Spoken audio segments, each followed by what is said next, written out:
Villages are the most overpowered things in Minecraft. They are easily the fastest way to level up and progress in the game with minimal amounts of effort, and can allow players to have fully enchanted diamond armor and tools before they ever mine even one diamond. But how do you get to this level?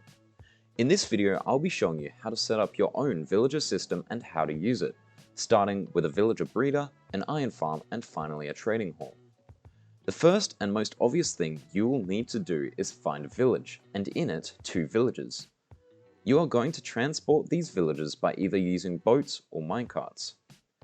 When you have your 2 villagers and a place you want to build your village breeder, you're going to need a fence, some beds, trapdoors, carpets, slabs, glass, and building blocks. You're going to want to place your blocks in this formation. And once you have done that, find a way to drop your 2 villagers into the hole above. Once the villagers are standing on the fence, you can give them any food that they accept, such as bread, carrots, potatoes, or beetroot. Sometime after that, they will breed, and a baby villager will drop down into the bottom. When it grows up, all you need is a minecart rail system in a U shape, and you can easily extract them from the tube. Now that you have a reliable supply of new villagers, you probably want to start trading, but before you do that, you might want a stable source of emeralds, and one of the easiest passive trades to set up is an iron farm. There are many super efficient iron farms out there, but for your convenience, I'm going to quickly teach you how to build one of the simplest designs. First, you're going to want to build a square with a 21 by 21 area inside, with 1 block in each corner and water source on top of that block, with some additional blocks to stop the water spilling out. Then remove a diamond shape from the middle and take out the edges to make the water flow to the center. Mine down from the center 5 blocks and place 9 hoppers at the bottom, feeding into some chests. If you don't have that iron yet, you can leave the last row of blocks there, and when the farm is finished, harvest the iron by hand until you have enough for hoppers. Place 9 signs on the second block above the hoppers and place a lava bucket on top in the middle. Once you have your spawning and killing area set up, this is where the villagers come in. Build up 5 temporary blocks above the center of your spawning platform. Keep in mind that you might want to block off that lava, and place a permanent block on the 6th. Place some temporary blocks to the side and place 3 beds with trapdoors above them, making sure the last trapdoor is on the top side. Place a block at the back with a trapdoor on top and place 3 slabs over the top open block and the middle bed, with a trapdoor on the bottom of the first slab. Place a water bucket in the center and that villager zone is done. Next, you want to make your zombie section. So build out 6 blocks in front of your middle bed and place a slab on the 7th, with 4 slabs surrounding it like this, and 1 slab on top like this. Now you want 3 villagers to get into the beds, so create a path to the beds and wait until night. Then let them walk into the beds and sleep in them, and remove the path.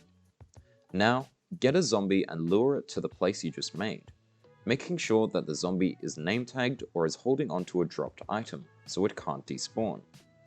Getting the zombie in the right place can be annoying, so it could take a few tries. After the 3 villagers and the zombie are in place, open the lava pit again and the farm should start running. If it is not running, make sure the villagers have slept in the bed for a whole night without seeing the zombie.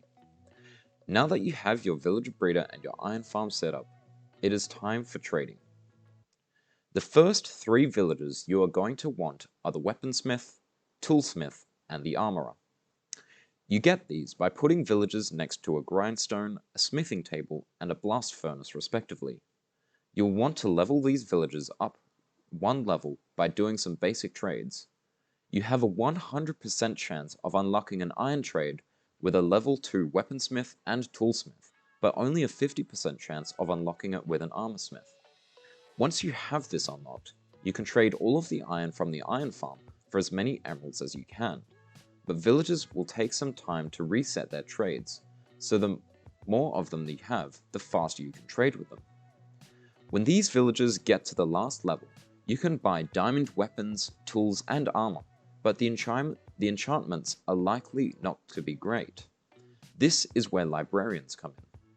Librarians have a high chance to sell a random enchanted book, and all you have to do is place and break a villager's lectern until you get a book you like. However, once you purchase something from a villager, their trades cannot change, so keep that in mind. Another useful thing to know is zombification. When a villager is killed by a zombie, it has a chance of turning into a zombie villager. This is a 0% chance in easy mode, 50% chance in normal mode, and a 100% chance in hard mode. When you splash a zombie villager with a potion of weakness and feed it a golden apple, it becomes cured.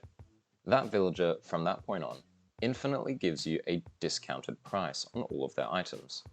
This can be handy if you're just trying to make it a lot cheaper. You will probably end up with a trading hall like this, with a few iron trades and the rest of the villagers for max level book enchantments to help max out your armor, tools, and weapons. This is one of the easiest ways to level up in Minecraft, and by using villagers, you can now have infinite diamond armor, tools, and weapons without mining even one diamond. This shows how overpowered villagers really are if used properly. I hope you enjoyed this video and learned something new, and I look forward to seeing you in the next one. Goodbye.